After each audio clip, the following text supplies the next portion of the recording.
Salut, je m'appelle Léo. J'ai 24 ans et je suis ébéniste. Je passe mes journées à transformer des planches de chêne brut en quelque chose de lisse, de silencieux, qui aura sa propre vie dans la maison de quelqu'un d'autre. Je vis à Lyon, dans un petit appartement sur les pentes de la Croix-Rousse, où l'odeur de la cire d'abeille et de la sueur s'accroche à tous mes vêtements. Je passe la main sur une étagère que j'ai fabriquée. La surface est parfaite. Ma routine est simple. Le café grince dans le vieux moulin à 6 heures du matin, un bruit qui ancre ma journée. Je tiens la tasse chaude entre mes paumes, regardant la ville s'éveiller par la fenêtre. Le bois de la table de cuisine a des veines que je connais par cœur. Je suis souvent le premier à l'atelier, le dernier à partir. J'aime le silence qui s'installe quand les machines s'arrêtent, ne laissant que le bruit de ma respiration et du papier de verre sur le soir. Le silence de mon appartement est différent. Il est plus creux. Je mange souvent debout, près du plan de travail. Mon ex disait que mes silences étaient vides, qu'ils l'angoissaient. Je n'ai jamais su quoi répondre à ça. Je passe un chiffon sur la table, un geste mécanique, même quand elle est déjà propre. Je crois que je ne sais simplement pas comment remplir l'air avec des mots inutiles. C'est pour ça que mes amis ont décidé de s'en mêler. Ils sont bruyants, pleins de vie, et ils pensent que ma tranquillité est un problème à résoudre. Ils ont organisé un rendez-vous arrangé. Une situation impossible, a dit Marc en riant au téléphone, juste pour te secouer un peu. J'ai haussé les épaules, acceptant sans vraiment écouter, tout en passant une couche d'huile de lin sur un nouveau bureau. Je sentais déjà le poids de la soirée à venir. J'ai mis une chemise propre, qui ne sentait pas la térébenthine. Devant le miroir, j'ai passé une main dans mes cheveux. J'avais l'air fatigué. Le rendez-vous était dans un café que je ne connaissais pas. Mes amis m'avaient juste donné un nom, une heure et une description vague. J'ai attrapé mes clés sur le comptoir. Leur son métallique dans ma poche était la seule chose concrète dans ce plan absurde. Je savais même pas pourquoi j'y allais. Dans le tramway, les lumières de la ville défilaient, floues. Les conversations des autres passagers formaient un bourdonnement indistinct. Je regardais mon reflet dans la vitre sombre, une silhouette anonyme. Je tapais du pied sur le sol, un rythme nerveux que je n'arrivais pas à contenir. Et de devoir parler, de me présenter, de jouer un rôle, me nouait l'estomac. J'ai sorti mon téléphone, juste pour occuper mes mains. C'est là que le message est arrivé, un message de Marc dans notre conversation de groupe. Mon pouce a glissé pour l'ouvrir. Les mots sont apparus sur l'écran, froids et nets. « Ah, on a oublié de te dire, elle est sourde. » Mon souffle s'est coupé. J'ai relu la phrase, puis une deuxième fois. Le tram a freiné brusquement à une station, me projetant en avant, mais je n'ai rien senti. La chaleur m'est montée au visage. Une blague. C'était ça, leur situation impossible. Une blague cruelle. J'ai vu les émojis qui pleurent de rire ajoutés par les autres en dessous du message. J'ai serré le téléphone dans ma main, si fort que le plastique a craqué. J'ai eu une envie violente de le jeter contre la vitre. J'ai fermé les yeux, le bruit du sang qui battait dans mes tempes couvrant celui du tramway. Le premier réflexe a été de faire demi-tour, de descendre à l'arrêt suivant, de rentrer chez moi, de couper mon téléphone et de ne plus jamais leur parler.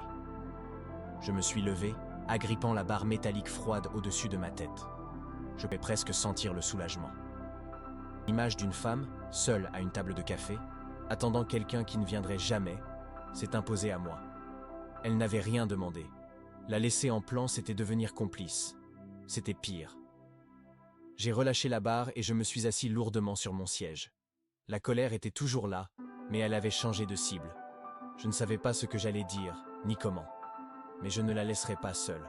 J'ai regardé le nom de la station s'afficher. C'était pris une grande inspiration. L'air semblait manquer dans la rame. Je suis descendu sur le quai. Le café était de l'autre côté de la rue, une façade éclairée d'une lumière jaune et chaude. À travers la vitre, je voyais des gens rire, boire, vivre. J'ai rajusté le col de ma veste, un geste inutile. Je sentais le poids de mon corps, chaque pas était un effort. J'ai traversé la rue sans regarder les voitures, mon attention fixée sur la porte d'entrée. J'ai posé la main sur la poignée en laiton. Elle était froide. Derrière cette porte, il y avait Chloé. J'allais la rencontrer, et je ne savais pas encore que mes amis, en essayant de me tendre un piège, ils venaient de m'offrir la chose la plus importante de ma vie. Moi, Léo, dans ce café de la Croix-Rousse, sur le point de rencontrer la femme qu'ils pensaient être une blague, et qui allait tout changer. J'ai poussé la porte. Le clocher de l'église a sonné une fois, un son étouffé par le bruit de la ville. Chloé est arrivée quelques minutes plus tard. Elle portait un foulard jaune vif qui contrastait avec son manteau sombre. Je me suis levé du banc, puis rassis aussitôt, un mouvement maladroit. Elle m'a vu et un petit sourire a flotté sur ses lèvres. Elle a sorti son téléphone et s'est assise à une distance respectueuse. Mes mains, je ne savais pas où les mettre. Nos premières conversations par écran interposé étaient prudentes. On parlait de la météo, des pigeons trop gras du parc. Je tapais une phrase, la relisais 3 fois, puis l'effaçais pour en écrire une plus simple. Elle tapotait le dos de son téléphone avec son index en réfléchissant. Petit rythme régulier. Je me concentrais sur ce son léger, un point d'ancrage dans le silence qui nous séparait. Un jour, un sans laisse a couru vers nous, une balle baveuse dans la gueule. Nous avons tourné la tête en même temps et nos regards se sont croisés. Elle a ri, silencieux qui a secoué ses épaules et fait plisser ses yeux noisettes. J'ai senti mes propres lèvres s'étirer en un sourire. J'ai sorti mon téléphone et j'ai juste tapé « Il a l'air heureux ». Elle a hoché la tête, son rire s'estompant doucement. La semaine suivante, je lui ai parlé de mon atelier. J'ai essayé de décrire l'odeur du chêne fraîchement coupé, la sensation de la sueur fine sous mes doigts. J'ai mimé le geste de passer un rabot sur une planche, suivi le mouvement de ma main avec une attention intense. Né la tête sur le côté, ses boucles latins tombant sur son épaule. Elle m'a parlé de son travail. Elle a sorti son téléphone et m'a montré son portfolio en ligne. Des illustrations pour enfants, pleines de couleurs douces et de créatures aux grands yeux. J'ai fait défiler les images, observant la finesse des traits, la façon dont elle pouvait exprimer une histoire entière dans la posture d'un seul personnage. J'ai zoomé sur un dessin, un petit renard sous un parapluie en feuilles. J'ai pointé l'écran du doigt. Celui-ci. J'aime bien les couleurs. C'était une phrase simple, presque stupide. Mais elle a tapé rapidement une réponse, m'expliquant qu'elle avait utilisé des aquarelles et qu'elle avait renversé du thé dessus par accident, qui avait créé cette teinte particulière. Imaginez la scène, la tasse qui bascule, les mains agiles essayant de sauver le papier.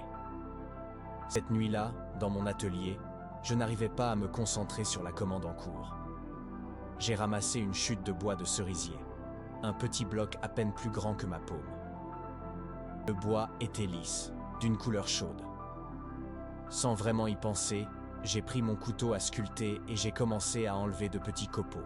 L'odeur légèrement sucrée du cerisier a rempli l'air. Une forme a commencé à émerger sous mes doigts. Un oiseau. Une silhouette simple, la tête tournée sur le côté. Il n'avait pas de détails, pas de plumes gravées, juste la forme pure. Je l'ai poncé un peu, juste pour adoucir les angles les plus vifs. Puis je l'ai posé sur une étagère, à côté d'une boîte de clous. Il avait l'air petit et un peu perdu. Nous avons commencé à nous voir tous les mardis. Le banc du parc est devenu notre banc. Je savais maintenant qu'elle prenait son café avec un seul sucre et qu'elle détestait le vent parce qu'il emmêlait ses cheveux.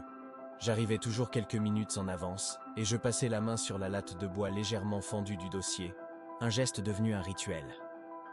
Nos conversations écrites sont devenues plus faciles, plus rapides.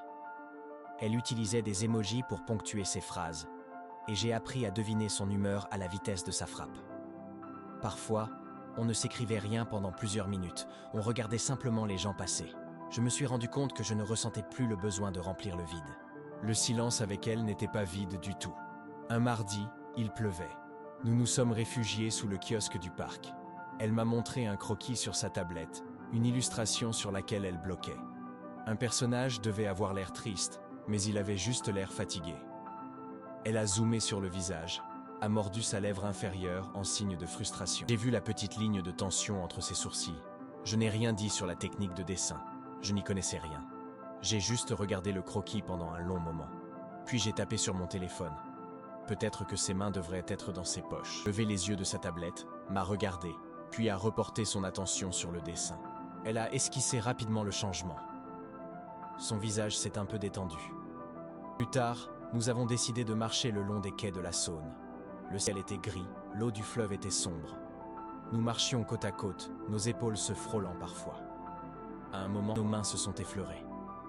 J'ai retiré la mienne comme si je m'étais brûlé et les fous. J'ai senti le tissu râpeux contre mes doigts. Le rythme de nos pas a changé. Le silence entre nous était soudain différent, plus dense. J'ai regardé droit devant moi, fixé sur un bateau-mouche qui passait au loin. Le bruit de l'eau contre la coque était le seul son que je pouvais distinguer. J'ai senti son regard sur moi, mais je n'ai pas osé tourner la tête. J'ai serré le poing dans ma poche. Elle s'est arrêtée. J'ai fait quelques pas de plus avant de réaliser que je marchais seul. Je me suis retourné. Elle se tenait là, son téléphone dans une main, l'autre immobile à son côté. Elle a attiré mon attention d'un léger signe de tête. Puis levé sa main libre, a pointé son doigt vers le sol et a fait un mouvement de marche avec 2 doigts. Puis elle a pointé vers moi, puis vers elle. Et c'est comme ça qu'un mois est passé. Mois de rendez-vous sur notre banc, de conversations par écran interposé, pendant que dans mon atelier, un petit oiseau en bois de cerisier prenait lentement forme entre mes mains. Et puis ce jour-là, au bord de l'eau, elle a posé son téléphone et a utilisé ses mains pour me parler pour la première fois. Un geste qui a tout changé. J'ai commencé à apprendre. Des cours du soir, 2 fois par semaine, dans une salle qui sentait la poussière et le café froid. Je rentrais chez moi et je m'entraînais devant le miroir, mes mains larges et maladroites, essayant de former des mots silencieux. Mes doigts, habitués à la force du ciseau à bois, peinaient à trouver la grâce nécessaire. Je laissais tomber mes mains, frustré, puis je recommençais. Nos rendez-vous du mardi se sont étendus. On ne se contentait plus du banc. On marchait le long des quais, on explorait les traboules du Vieux-Lyon. Un jour, sous une pluie fine, je l'ai emmenée à mon atelier.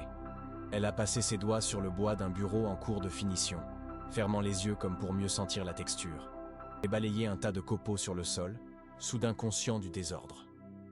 Elle a repéré le petit oiseau en bois de cerisier que j'avais laissé sur une étagère. Elle l'a pris dans ses mains, le tournant et le retournant avec une délicatesse infinie.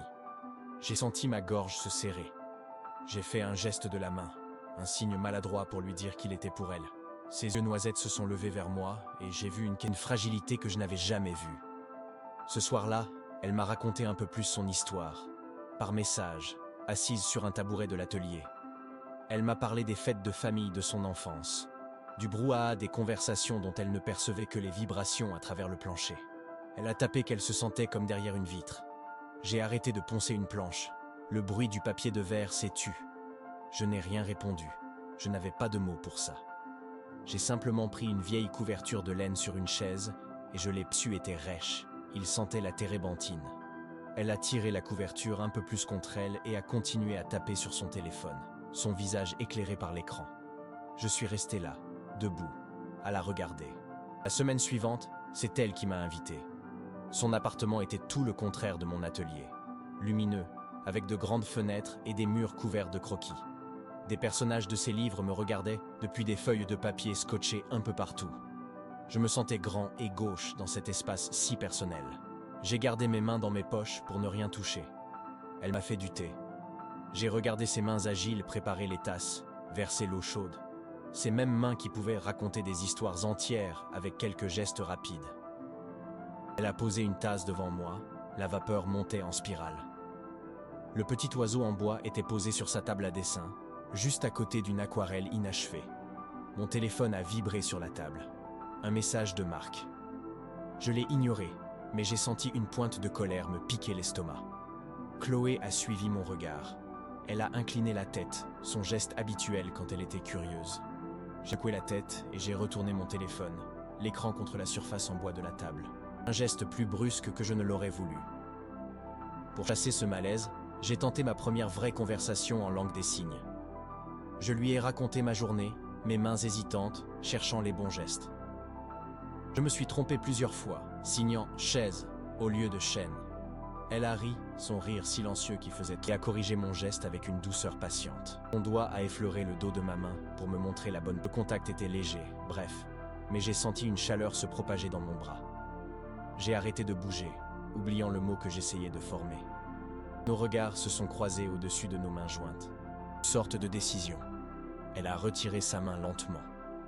Le silence dans la pièce a semblé s'épaissir. La lumière du soir filtrait à travers la fenêtre, dorée et fatiguée. Elle m'a regardé, mon visage soudainement grave. Elle a pris une inspiration, puis a levé les mains. Ses gestes étaient lents, clairs, comme si chaque mouvement était pesé. Je me suis concentré pour comprendre. Tu es le premier, a-t-elle signé. Puis elle a fait une pause, ses yeux fixés sur les miens. Qui n'a pas fui? Les mots se sont formés dans mon esprit, silencieux mais assourdissants. J'ai senti le souffle me manquer. Mon cœur a cogné une fois, fort, contre mes côtes. Je suis resté immobile, incapable de bouger ou de répondre. Je n'ai pas su quoi faire. Alors j'ai juste tendu la main et j'ai posé mes doigts sur les siens, qui reposaient sur la table. C'était tout. Un contact simple. Elle n'a pas retiré sa main. Elle a juste baissé les yeux sur nos doigts entremêlés. Et un minuscule sourire a flotté sur ses lèvres. J'ai senti la tension dans mes épaules se relâcher. Nous sommes restés comme ça un long moment, sans bouger, pendant que la nuit tombait sur Lyon. Le bruit de la ville semblait très loin. Dans son appartement, il n'y avait que le son de nos respirations et la chaleur de nos mains l'une contre l'autre. Je savais, à ce moment précis, que je ne voulais être nulle part ailleurs. Quand je suis parti, bien plus tard, l'air de la nuit était frais. En marchant vers chez moi, j'ai sorti mon téléphone. Le message de Marc était toujours là. Je l'ai ouvert. Alors, toujours au sauveur avec la muette? J'ai arrêté de marcher au milieu du trottoir. La cruauté des mots contrastait violemment avec la douceur du moment que je venais de vivre. J'ai serré le téléphone dans ma main. Une envie froide et dure de répondre, de leur dire ce qu'ils ne comprendraient jamais. J'ai effacé la conversation, puis j'ai bloqué son numéro, et celui des autres. Le geste était simple, presque clinique. Je me suis senti plus léger. Le lendemain, au lieu d'aller directement à l'atelier, je suis passé chez un fleuriste. Je ne savais même pas ce qu'elle aimait. J'ai choisi un petit bouquet de fleurs sauvages, des bleus et des jaunes. Ça me paraissait idiot, un cliché. J'ai tenu le bouquet un peu maladroitement en marchant jusqu'à chez elle. Je l'ai déposé devant sa porte, avec un simple mot écrit sur un bout de papier craft de mon atelier. Pour le thé. Je n'ai pas sonné. Je suis parti en sentant son regard sur moi depuis la fenêtre, même si je ne me suis pas retourné. Je savais qu'elle était là. Je savais qu'elle comprendrait. L'automne s'est installé pour de bon. Les feuilles des platanes sur les quais devenaient jaunes et tombaient sur le sol humide. Nos silences partagés étaient devenus notre langue principale. Parfois, on passait une heure entière sans échanger un mot, juste assis côte à côte, à regarder la Saône couler. Je n'avais jamais ressenti une telle quiétude. Chez elle, alors qu'elle dessinait et que je lisais un livre près d'elle, elle a posé son crayon. Elle m'a regardé et a signé lentement. « Reste ». Ce n'était pas une question. C'était une affirmation simple, douce. J'ai fermé mon livre en gardant mon doigt pour marquer la page. J'ai hoché la tête. C'était si simple. Nous étions là, à 3 mois de cette blague cruelle, dans le calme de son appartement. La ville brillait en dessous de nous. Elle avait repris son dessin, et moi, je ne lisais plus. Je la regardais, elle. Je regardais la courbe de son cou, la concentration dans ses yeux. J'ai su que ce que mes amis avaient essayé de briser en moi, Chloé l'avait reconstruit sans même le savoir. Le froid de la nuit m'a saisi quand j'ai refermé la porte de son immeuble derrière moi. Je suis resté un instant sur le trottoir, les mains dans les poches, regardant la vapeur de mon souffle monter vers un lampadaire. Le silence de la rue était différent de celui que je venais de quitter. Le sien était plein, chaud. Celui-ci était vide, simplement l'absence de bruit. J'ai commencé à marcher, le son de mes pas sur le pavé résonnant étrangement fort. Une vibration dans ma poche a brisé le calme. Mon téléphone. Le nom de Marc s'affichait sur l'écran. J'ai laissé sonner, espérant qu'il abandonne. Mais il a insisté. J'ai fini par décrocher, sans rien dire, en continuant de marcher. Sa voix était trop forte, pleine d'une fausse camaraderie. Il voulait me voir, disait que les autres étaient avec lui, dans un bar près de chez moi. J'ai ralenti le pas, un poids s'installant dans mon estomac. Ils étaient là, sur la terrasse chauffée, des verres de bière à moitié vides devant eux. Je me suis arrêté à quelques mètres de leur table. Marc m'a fait un grand signe de la main. Je n'ai pas bougé. Son sourire s'est un peu effacé quand il a vu mon expression. Il s'est levé et s'est approché, les mains levées en signe de paix. « Alors » a-t-il dit. « Ça avance avec ton projet ?» Le mot est resté suspendu dans l'air froid entre nous. Mon poing s'est serré dans ma poche, le tissu de ma veste se tendant sur mes doigts. Je n'ai pas répondu. Un de ses amis a ricané dans son verre. Marc a haussé les épaules, un sourire en coin. Faut bien avouer que c'est un beau projet de charité. Tu te sens bien, j'imagine? Le grand sauveur. Le rire gras de l'autre a suivi. J'ai senti le sang battre dans mes tempes, un bruit sourd et violent. C'est là que je l'ai vue. Elle se tenait de l'autre côté de la rue, immobile sous un porche. Elle avait dû me suivre pour me rendre l'écharpe que j'avais oubliée chez elle. Elle la tenait dans sa main. Je ne sais pas depuis combien de temps elle était là, ce qu'elle avait compris. J'ai vu ses épaules s'affaisser d'un coup. comme si un fil invisible qui la tenait droite venait de se rompre. L'âge était une page blanche. Elle n'a pas bougé tout de suite. Ses yeux noisettes ont quitté Marc pour se poser sur moi. Pas de colère, pas de larmes. Juste un vide immense. Puis, très lentement, elle a laissé tomber l'écharpe sur le trottoir. Elle a fait demi-tour et s'est éloignée, ses pas rapides et réguliers s'effaçant dans la pénombre de la rue. Mes pieds semblaient collés au sol. Je n'arrivais pas à bouger. Je suis passé à côté de Marc sans un regard. Il a essayé de dire quelque chose, mais aucun son ne m'est parvenu. J'ai marché jusqu'à mon appartement, j'ai monté les escaliers, chaque marche semblant plus haute que la précédente. J'ai ouvert la porte et je me suis appuyé contre elle une fois fermée. Le silence de mon appartement m'a sauté à la gorge. Il sentait de nouveau la solitude et la térébenthine. Les jours suivants ont été un brouillard. J'ai envoyé un message. Je l'ai effacé. J'en ai écrit un autre. Lu, pas de réponse. Je suis allé près de son immeuble, mais je suis resté sur le trottoir d'en face, à regarder sa fenêtre éteinte. À l'atelier, mes mains ne m'obéissaient plus. En essayant de creuser une mortaise, ma gouge a dérapé, laissant une entaille profonde et irréparable dans une planche de chêne. J'ai lâché l'outil. Ce soir-là, dans le silence de l'atelier, mes doigts ont trouvé une chute de cerisier sur l'établi, le même bois que celui de l'oiseau. Je l'ai serré dans ma paume. Sa surface était lisse, mais ses arêtes étaient vives. J'ai fermé les yeux, et j'ai revu l'oiseau posé sur sa table à dessin, à côté de ses aquarelles. Je l'ai imaginé le prenant dans ses mains, maintenant, seul dans son appartement. Le bois a commencé à me faire mal à la main. Je ne vais pas laisser ce silence-là gagner. Pas celui-là. Je me suis redressé, j'ai laissé tomber le bout de bois sur l'établi. Il a roulé et s'est immobilisé. J'ai enlevé mon tablier, je l'ai jeté sur une chaise. J'ai enfilé ma veste, j'ai attrapé mes clés sur le clou près de la porte. Je ne savais pas ce que j'allais lui dire, mais je savais que je ne pouvais pas le taper sur un téléphone. Je devais y aller. J'ai tiré la porte. Le bruit du verrou a claqué dans l'atelier vide. La pluie avait commencé à tomber, fine et froide, s'accrochant à mes cheveux et à ma veste. Je marchais vite, les mains enfoncées dans mes poches, le bruit de mes pas sur le trottoir mouillé se répercutant dans les rues vides. Chaque vitrine de magasin me renvoyait mon propre reflet, un type pressé au visage fermé. Je sentais le froid s'infiltrer sous mes vêtements, mais ce n'était rien comparé au vide glacial qui s'était installé dans ma poitrine. Devant son immeuble, je me suis arrêté. J'ai levé la tête vers sa fenêtre, au 3e étage. Une lumière jaune et douce filtrait à travers les rideaux. J'ai sorti une main de ma poche pour la passer sur mon visage humide. L'eau a coulé sur mes doigts. Je suis resté là, le cou tendu, regardant cette petite tache de chaleur dans la nuit, incapable de faire le prochain pas.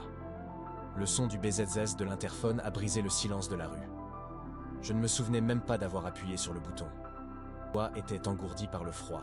La porte d'entrée s'est déverrouillée avec un claquement sec. J'ai poussé le lourd battant en bois et je suis entré dans le hall. L'odeur de la cire et de la vieille pierre a rempli mes poumons.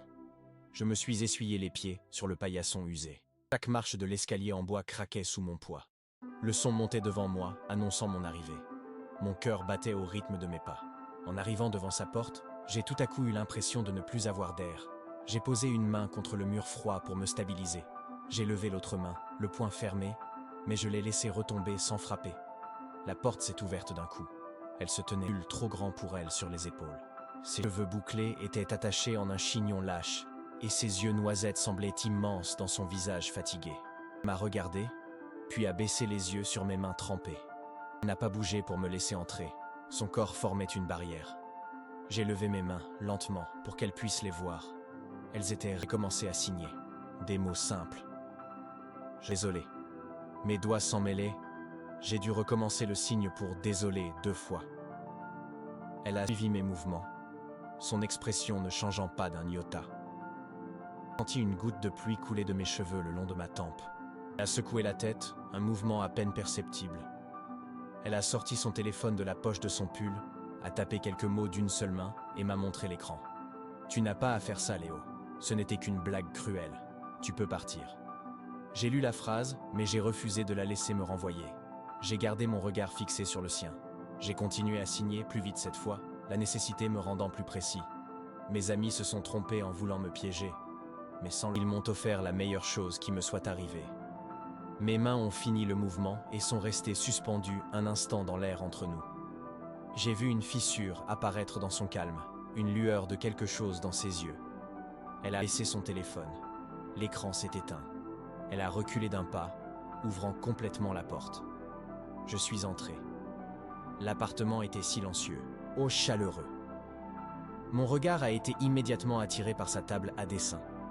À la lumière de sa lampe d'architecte, posée sur une feuille de papier blanche, se trouvait le petit oiseau en bois de cerisier. Intact. Je me suis arrêté au milieu de la pièce. Elle a suivi mon regard.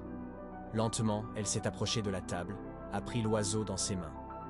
Elle l'a caressé du pouce, le bois lisse et chaud contrastant avec ses doigts fins.